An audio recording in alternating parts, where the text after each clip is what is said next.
Kia ora e hoa. Haere mai, come and join me. Look what I've got in Suzy's book corner. It's a sheep. Hippie. Fancy having a sheep in Suzy's book corner. Do you know why? Because I've found a book about a sheep. It's called Elvie the Sheep, and it's written by Colleen Brown and illustrated by Emma Lay. Look at that beautiful face.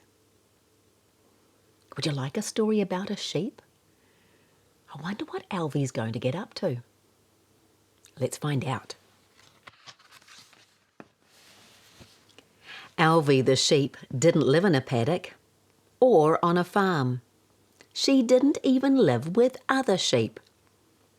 No.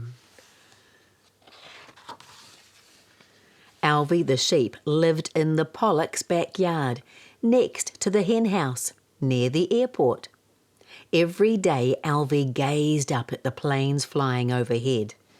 And every day Elvie waited for the Pollock children to come home from school to feed her sheep pellets from her very own tin. The children told Elvie that they had brought her home from a big sheep farm when she was very little. They'd fed her milk using a special bottle just for lambs. Have you ever fed a sheep with a bottle just for lambs? I have. It's amazing. The sheep are very hungry and they slurp at the bottle. You can see here. Drinking from the bottle, just like a baby. A baby lamb. Elvie loved living in the city. Sometimes Mrs. Pollock tied a rope around her blue collar and led her up the street to the park. Fresh grass, thought Elvie as her hooves clipped along the footpath. People often stopped and stared at them and even tooted their horns. But Mrs. Pollock and Elvie didn't care. Can you see the blue collar on Elvie? Off they walk up the road, with everybody staring. At the park, while Elvie munched, Mrs. Pollock enjoyed the sunshine. Then they wandered back home, Elvie's stomach full of fresh green grass. One day, the Pollock children told Elvie that they were going on a holiday. And so was Elvie. Elvie was going back to her farm while they were away. The Pollocks packed their bags and hooked the trailer up to the back of the car for Elvie.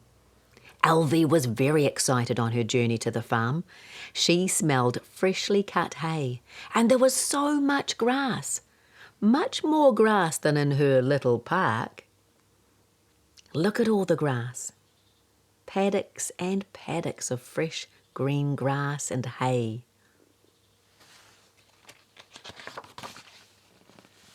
When the Pollocks arrived at the farm, Elvie was put into a large paddock. She was soon busy making friends and sniffing the new smells.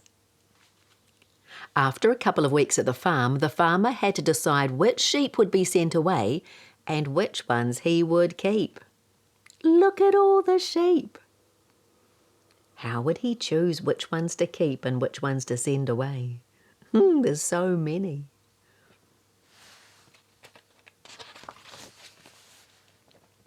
But no one could find Elvie. She looked and sounded like all the other sheep. Her blue collar was hidden under a thick ruff of wool that had grown around her neck. The farmer phoned Mr. Pollock, who had just got home.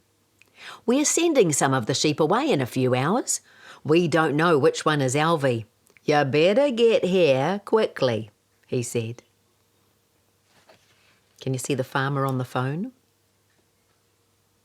I wonder where Elvie is. Look at all those sheep. Mr. Pollock raced out of the house, hooked up his trailer, sped up the valleys, zoomed through the hills, screeched screeching into the farm driveway at the same time as the huge sheep truck. Look, here's the little car and the big sheep truck. The driver jumped out of the truck and started hauling down the ramp for the sheep to walk up. Mr. Pollock leapt out of his car and ran to the largest paddock filled with the waiting sheep. All he could see was white wool. No blue collar anywhere. "Elvie! Elvie! Elvie!" he yelled. None of the sheep looked at him. Mr. Pollock jumped up and down, waving his arms and shouting Elvie's name over and over. "Elvie! Elvie!" Mr. Pollock was desperate. Suddenly he had an idea. He raced back to his car and pulled everything out.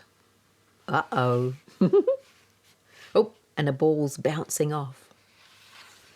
He ran back to the paddock, huffing and puffing, as the sheep started moving up the ramp. The dogs were barking and the sheep were bleating. Can you bleat like a sheep? Bah! Bah! Bah!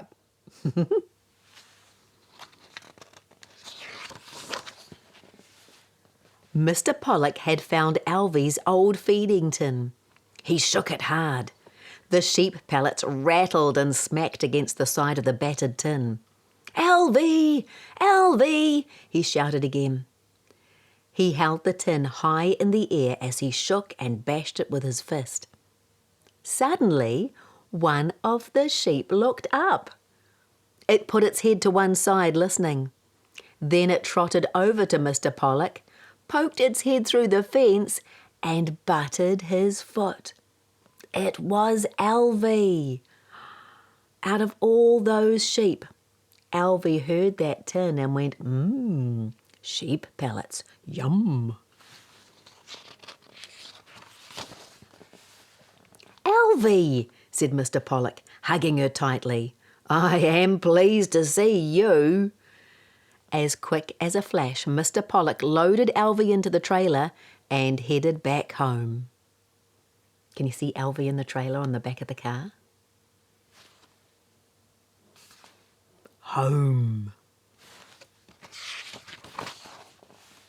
Elvie did miss the farm, but she was pleased to be back with the Pollocks, the Plains, the hens, and the seagulls.